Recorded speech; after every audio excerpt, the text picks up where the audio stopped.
Exciting. I didn't get to come to Las Vegas very often. And, pretty much upper Midwest. I'm from Minneapolis.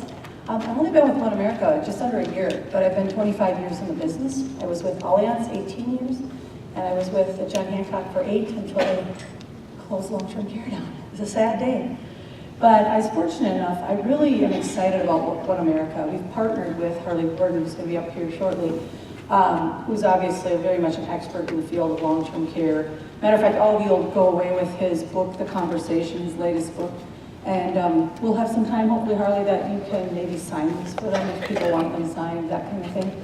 I'm holding them to that. But we partnered with him over the last several years, and I think if you haven't looked at One America, it's pretty exciting for me, coming from the traditional long-term care marketplace for very long. It's really exciting when you can say you have not only an A+ rated carrier, that is a 95 Comdex score, which is pretty unheard of sometimes in this marketplace, where you can reposition and repurpose people's money to give them a long-term care solution. You can use qualified money like we were talking about, and thank you for the different folks that talk about One America. You can do a single pay, you can do an ongoing pay product. I have all the information at my table. I'm happy to talk to you about that. But if you take clients with monies just sitting in CDs and annuities that don't have surrender charges anymore, 1035 exchanges from life insurance, and they don't have long-term care solutions, our products offer not only long-term care planning, you can get lifetime benefits, guaranteed premiums cannot change, so you can get younger clients, older clients, and know that they are always going to have the same premium they're expecting. And you can really have a very nice long-term care solution without really having them, if you will, have to write a check every year. The other thing, and I'd be happy to talk to you one-on-one. We can also our product, because of the way it's designed, it's a true long-term care rider, and what that means to you or the business owners that you work with or your clients is that they can actually use for the rider on the long-term care, they can actually take that out of their HSA to fund it. If they're a C Corp or any sort of LLC or whatever the type, however they have the business structure, they can write all or some of that rider off for long-term care. And so we've got a lot of solutions, and depending on the amount of money, the basic thing is we either have a whole life chassis or an annuity chassis, and depending on how they want to fund it, we have a solution. So I'd be happy to talk to you all in more detail, and we're passing out these books. So let me give you just a couple things. Sorry, I gotta set this down. A couple things on Harley Gordon that's coming up. Harley is an attorney, nationally recognized authority on long-term care issues. He's been voted one of the 100 most influential people in long-term care, one of the 10 most influential people in long-term care by Senior Market Advisor. He's got several books he's written, but the one that you're getting today is called The Conversation. It's very good. It's the way it's sectioned out. If you look through it, it actually talks to you about how to have the conversation. If you've never seen this, it's written very, very well. It's very pragmatic. You can use it starting today. He's also the founder of the corporation. How many of you in here have your CLTC? Are you familiar with that? The Corporation for Long-Term Care Planning. Certification for long-term care, and Harley was the founder of that organization, so very much an expert in his field. So without further ado, I'll introduce him because Harley will give you a little bit more on himself, but I do appreciate your time, and I hope that you'll stop over or in the course of the next couple days, give me a chance to tell you more about One America. So, Harley Gordon, thank you.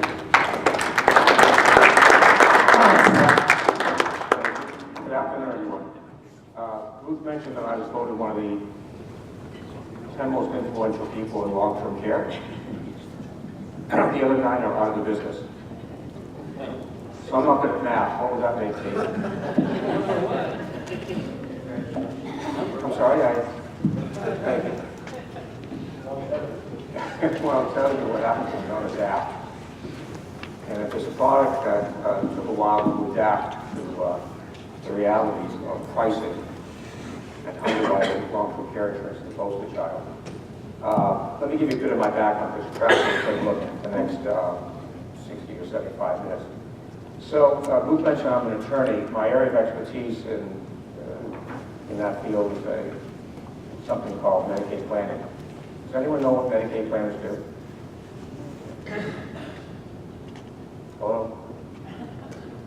they try to get the assets different places? Hide the money? Yeah. Yes, I want to make it short, but hide the money. It's a bit harsh, but that's what we do. We take people who have assets, you're right, sir, sometimes a lot of resources, assets, and we reposition them so they can maximize federal and state benefits. Does that work for any of you here? The average net worth of someone that comes to see me is between $500,000 to $750,000, cold cash, no cash, not including their house. I routinely see people with $1 to $2 million. I say that when I talk to professionals in insurance and financial services to aggravate you. What right does a guy, oh, one last thing, I'm not even licensed to sell a product. I'm licensed to practice law, but not to sell product. So what is a guy who's a Medicaid planner who supposedly takes business away from those selling long-term care insurance? Yes, sir. Oh, I thought I was speaking too loud. How's that better? Better. All right. I'm from Massachusetts. I don't need the microphone, but I don't want to scare anyone. So what is a guy who's not even licensed to sell long-term care insurance or any insurance product who shows people how to protect their money? What does he have to offer to people in the financial services industry and insurance professionals? Let me tell you who comes to see me over the years. First, they share certain things in common. The first is that the person who now needs care never thought it would happen to him, in particular, or her. Actually, not true. They thought it would happen, but to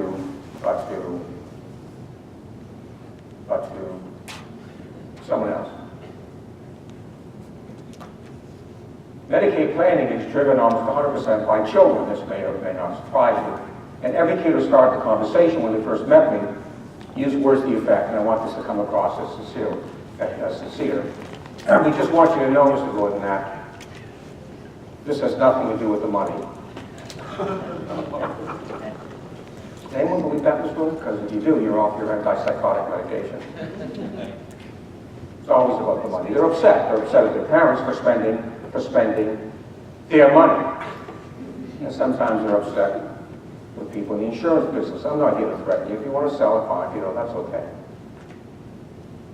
It's driven by the children. What they share in common is that since they had wealth, they had resources, most of them had advisors, which the people in this room who I differentiate from people who are salespeople. Nothing wrong with salespeople. They have two different goals. A person in sales selling a product is looking for a prospect. Just go down here to Lioness or whatever it's called, and they hand out cards and they're looking for prospects. Whether the product they're selling works is irrelevant. They just want to separate me from your money legally. Nothing wrong with that. There's nothing wrong with that. But the people in this room and the people I've worked with, including myself, are in another business. We're in the business of offering advice on subjects that have an impact on those people he or she or they love. What you want to hear from a potential client or a prospect is, what do you think I should do? It's a big difference. What do you think I should do? Because you're in the advice business. Long-term care insurance has been sold mostly by salespeople looking to make a sale. Nothing wrong with it, it's just not where the market should have been and where it's going. So you might think that what I do is an awful thing, it's unethical, it's legal, but it's just really not a nice thing to do. So I'll start by telling you that what I do is wrong. It's just awful. It's terrible. Look at me. There are, however, two exceptions I'd like to share with you. The first, you may want to write this down, the first exception is if it's your mother. You hear me? That ain't such a bad program. And it ain't welfare. It's welfare if this mother's finding it on. It's Medicaid if your mother's finding it on.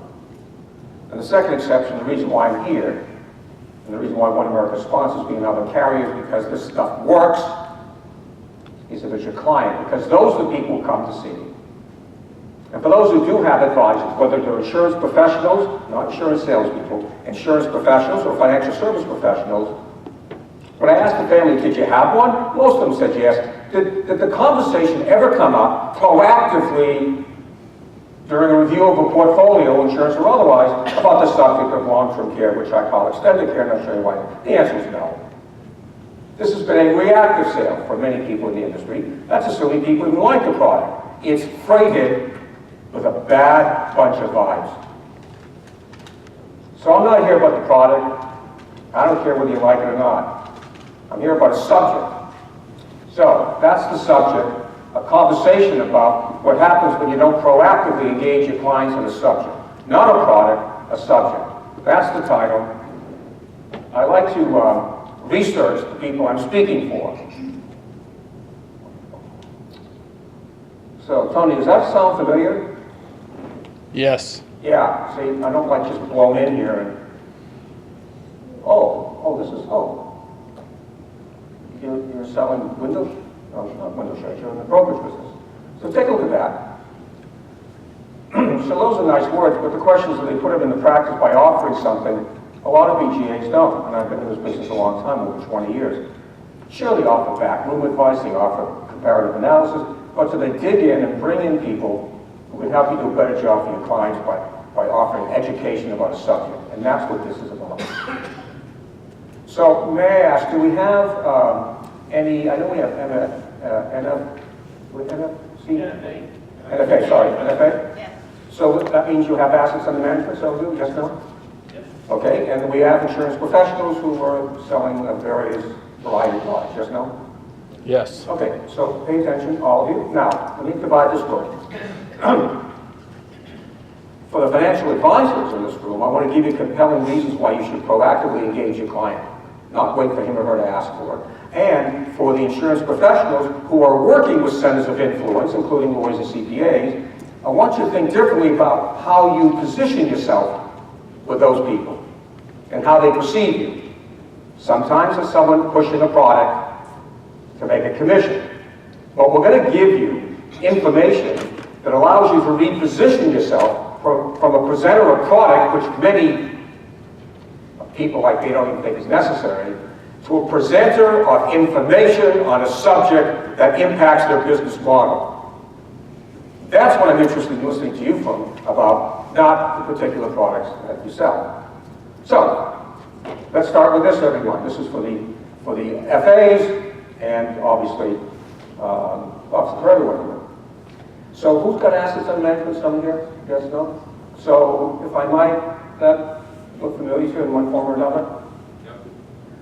Yep. Depends who you talk to. There are 14 different 5 top things, but generally speaking, they can be brought down to this. Oh, medical expenses. Oh, yeah, they're concerned about medical expenses.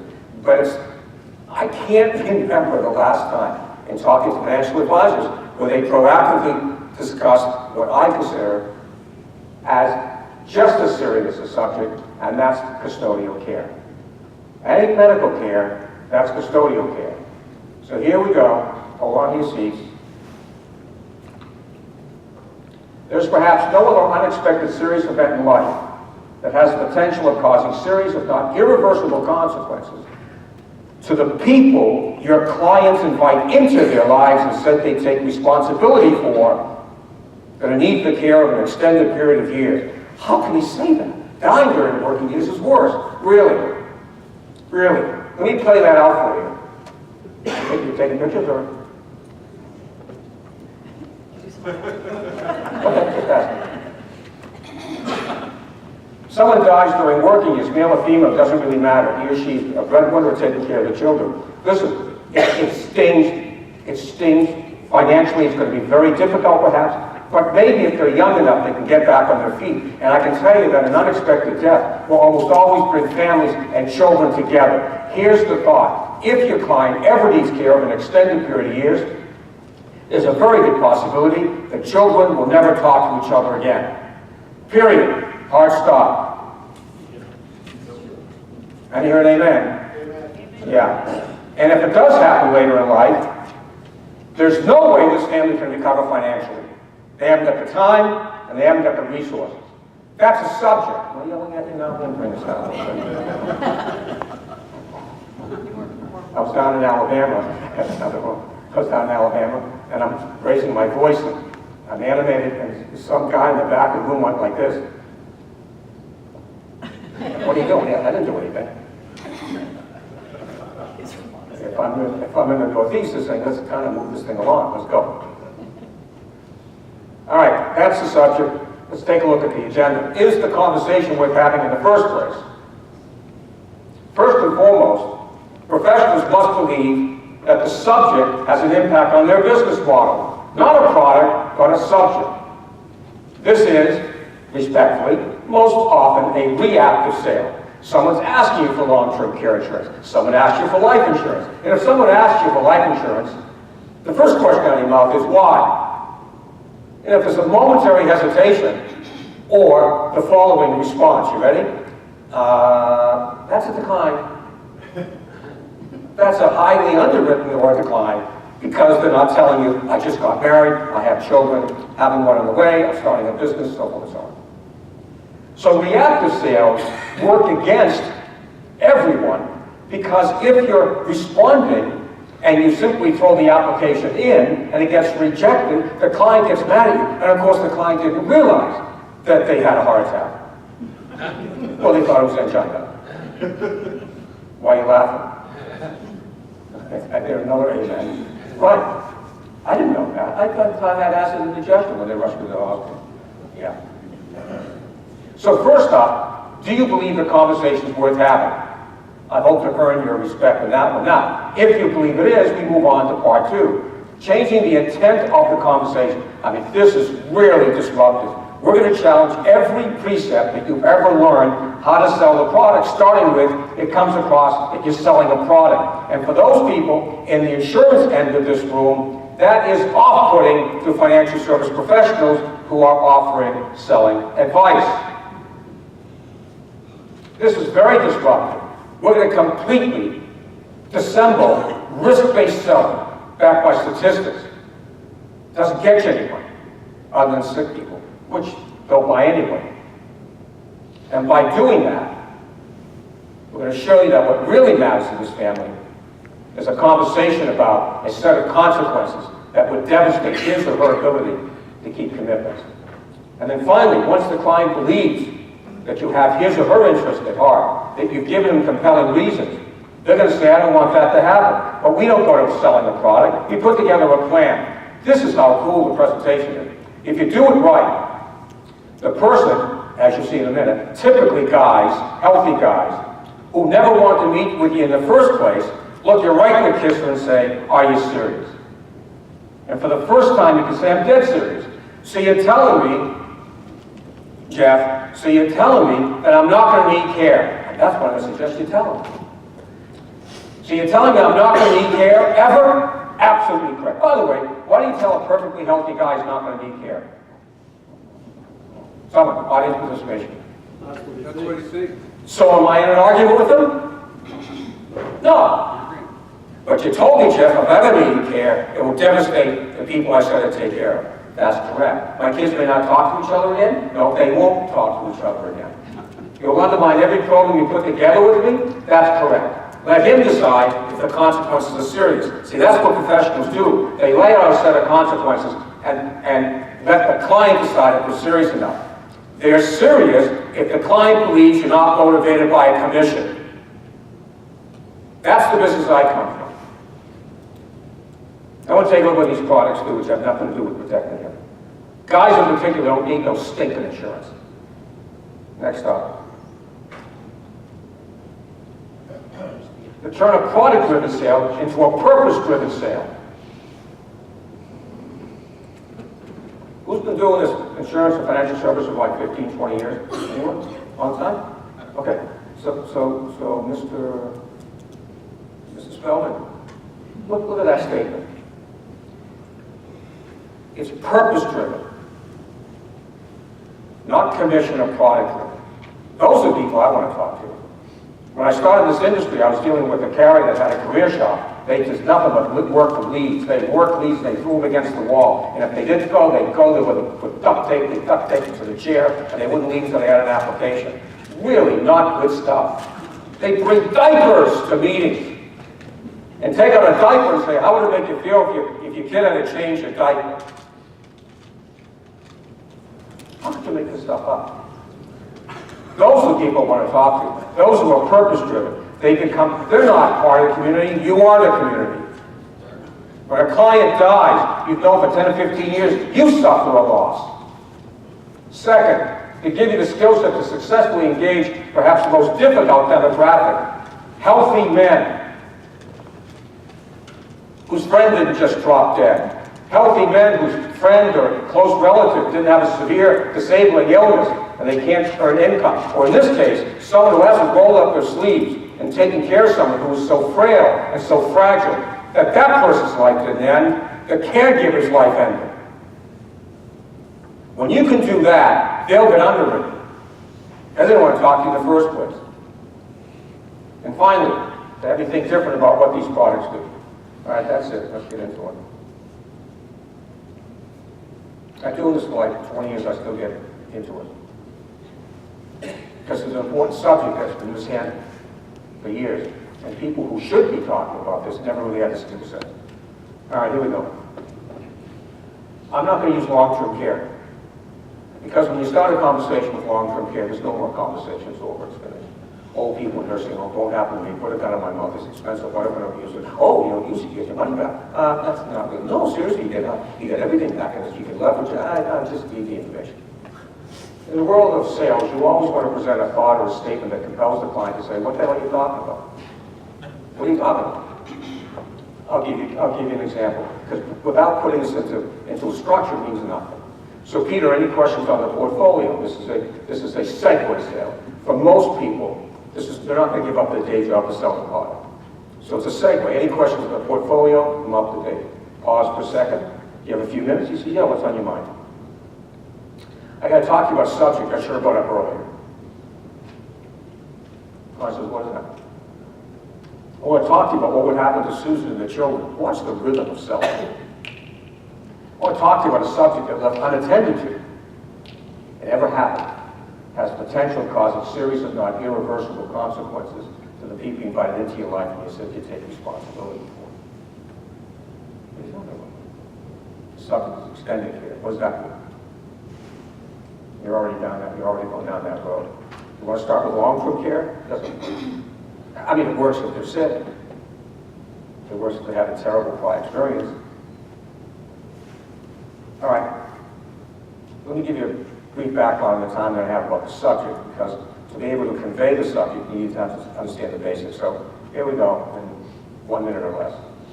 So here's what you likely know. The need for care is caused by impairments. There are two, physical and cognitive. Physical or chronic illnesses that can be managed with medication can never be cured by either. Parkinson's, multiple sclerosis, psoriatic arthritis, which my son had at 27, autoimmune illness. I don't know how we got it, but we got it. Psoriatic arthritis, multiple sclerosis, they can be managed. Stroke cannot be cured. That's it. That's your education on that. Second, cognitive, you already know what that is. It's a marked decline in one's intellect. That you know. Here's what you may not know.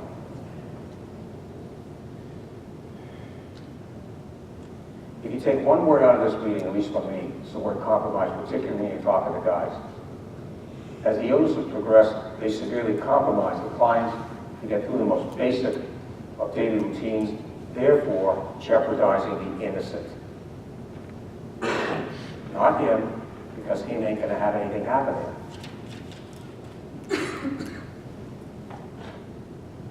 And from that, you've got all-consuming care. That's the fact.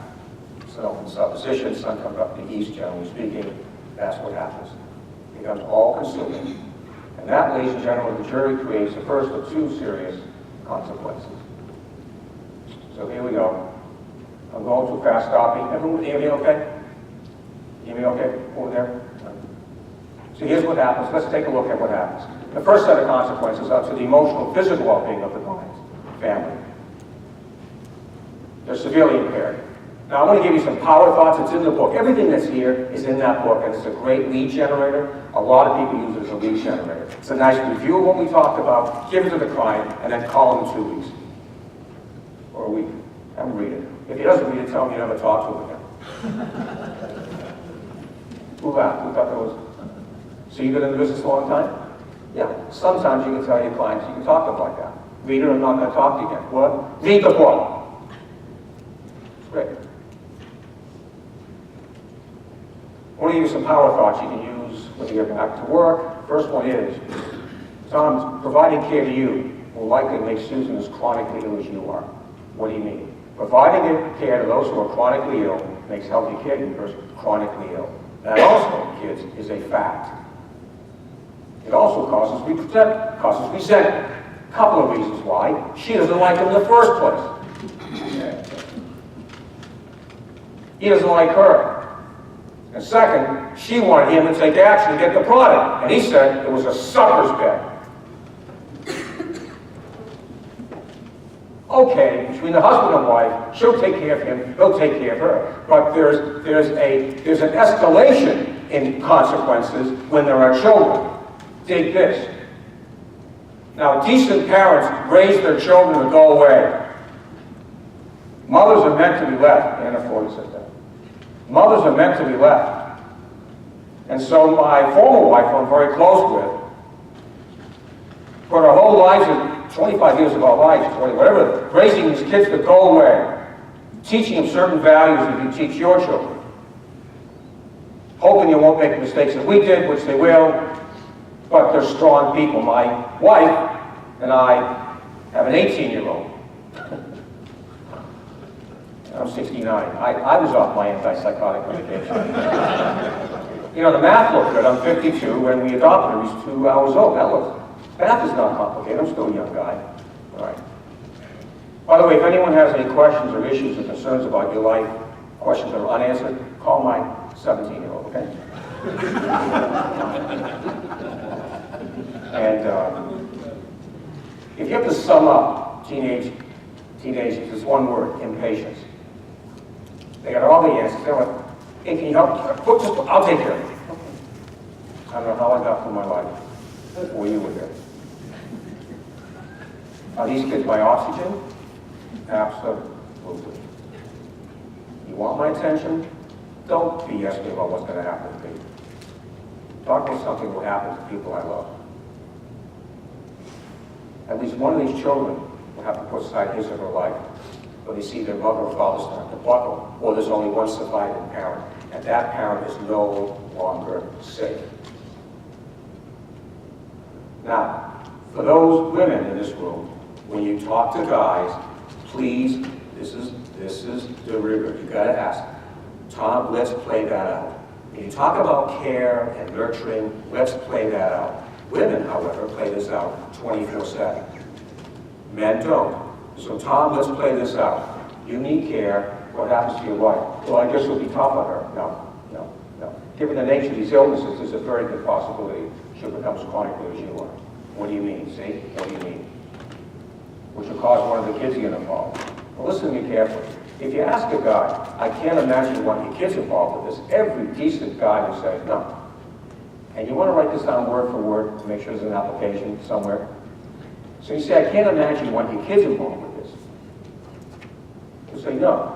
And then you tell them, you look at them, pause, and say, they won't have a choice. That's selling. What choice would they have? And by the way, you think all four are doing this, Peter? One will step up. Usually your daughter, person, it doesn't really matter.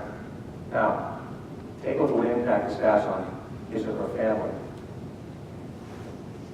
What happens to their life? To my daughter, Lily, who lives in Annapolis, and her mother lives in Boston. Or my other daughter, who moved to Jacksonville, with two wonderful guys who adore my daughters.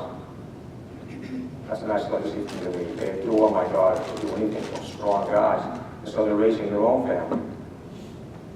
And now what happens? They get a call. And I have a son up here who would take care of the mother in a heartbeat. Well, what does that do to his life, the relationship with his two sisters? See, you play this out? Now it's escalated further. It says providing care is almost never a shared responsibility. Resentment grows between those who do and those who don't, leading to another set of awful consequences. I present to you, if there's no plan, because you never brought it up proactively, this subject will not bring your kids together. It will tear them apart, causing irreversible consequences. Has anyone done this, or am I just talking off the cuff here? Is this right, or is this BS?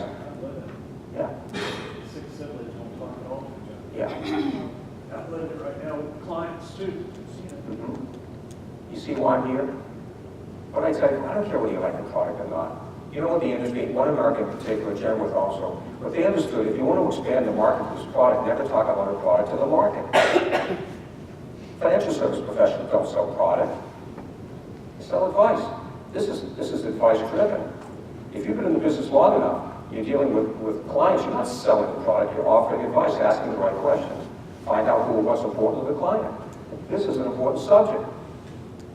By the way, I'm a third of the way through this stuff. I once mentioned the risk of needing care, backed by statistics, and Medicare is going bankrupt, Medicaid's welfare, you don't want to be on welfare. I mean, what a waste of time. How unprofessional is that scaring a client?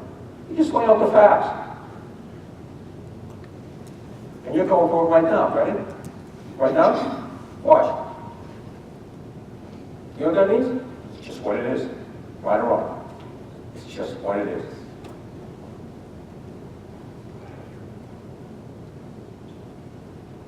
I'll give you a marketing idea. I might run a few minutes over. Hopefully it's okay with you.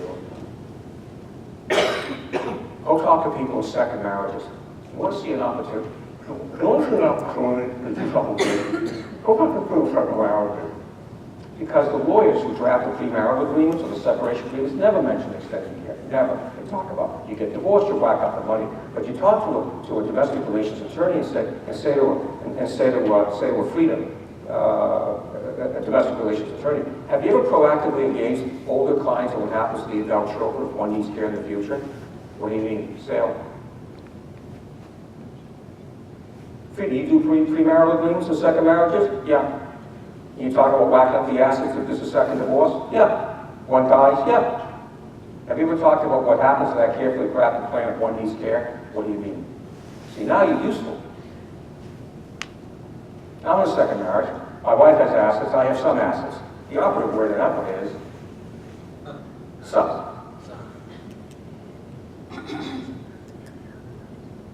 She has 4 children. I have 3 children. Her kids really like me a lot. Which, just so you know, is high praise in second marriages. By the way, the name of my next book is Know Your Place. Subtitle, Your Opinion Counts for Nothing in Second Marriages. Keep your mouth shut. Write that down to be a bestseller. That's why I divorced you. Your opinion didn't count for anything in the first place? Yeah, welcome to second marriage. She's writing it down. What? Your opinion counts for nothing? Well, it doesn't. You want to hear a frightening statistic? 70% of second marriages end in divorce if there are minor children. 70%. Would you get on a plane with a 70% chance of it crashing? Oh, we have a blended family. No, you don't. You got a tossed salad. Some of these fall out of the dish. What's the matter with you? You look like you need oxygen. I ride along. Look at me when I talk to you. I ride along. Yeah. Welcome to your life. How's that for powerful advice? By the way, my policy, this is the only time I mention the policy until the end, my policy doesn't cover me, covers her. It keeps her kids off my kids' back. See, my policy protects my wife's resources, and it keeps her kids off my back, and vice versa. That's information that other professionals would be interested in hearing. Okay, let's move on to these two. That puts us in a statement. This is how powerful the ideas are. Now again, assuming your targeted market, just by show of hands, is everyone comfortable when I make a statement that generally speaking, a perfectly healthy guy doesn't want to talk to you about insurance? So generally speaking, and to a degree women, but in the world of life, DI and LTCI, I mean, if you can get this guy's attention, you're going to have a good year. And he'll be underwritten because he doesn't want to talk to you. Okay, so Peter, what's the rhythm of selling? Peter, the need for care is caused by impairments. As they progressively but so seriously, watch the language here, compromise you, see? Look at this language, that the people you invited into your life and you said you'd take care of, you promised to protect and provide, would have little or no choice but to put that life aside to take care of you at great loss to them. Actually, I'm sorry, that's a life insurance sale, which is actually a DI sale. That's powerful language. And he comes back and says, are you serious? And now, for the first time, you get full control of the interview. But when you're trying to hustle a product, I don't need it, it's expensive, whatever, I'm using it, put it down in my mouth, I'm not going to,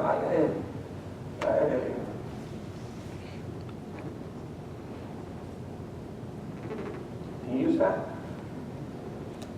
You go in there. It's all purpose driven, it's not product driven.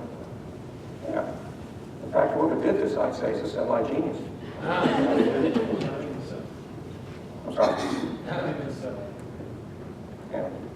I'm in sales, I need constant reinforcement, okay, so. You're supposed to say, this is great. Wow, thank you. Let's continue in the time that I have. Second consequence. Now, let me talk to the brokers here, the insurance professionals, in working with other centers of influence. How's this for a statement? See, paying for care will disrupt every plan that's been created to secure a sense of financial viability. A sense of financial viability is a powerful thought because consumers spend when they feel comfortable. It's called the Consumer Confidence Index. So what you've done, what the financial advisors have done, have put together a plan that, to the extent you can do it without getting a problem with compliance, will guarantee, you can't set it outside the room, a stream of income. And hopefully preserve the capital. Because they can, now watch what happens if there's a need for care, which there won't be. Paying for care requires reallocation of resources. It starts with income. One of the other things I'll disabuse you of is that these products do not have anything to do with protecting assets. They're not asset protection tools, they're income protection tools. Because it's income that pays for care. Now watch. It's likely that successful people live on all or close to all of their income as they move into the future. I wish I had time to go into this, but in my world of the successful, there's no such thing as a discretionary expense. All expenses are non-discretionary. All expenses are essential. Ladies and gentlemen, yes or no, generally speaking? A boat is an essential expense. A horse is an essential expense. Anyone ever own a horse here by chance? You own a horse? You own a horse? Oh, you own 3? Whoa. Okay. You own a horse? Okay. You guys married? No. You're not married. You're married.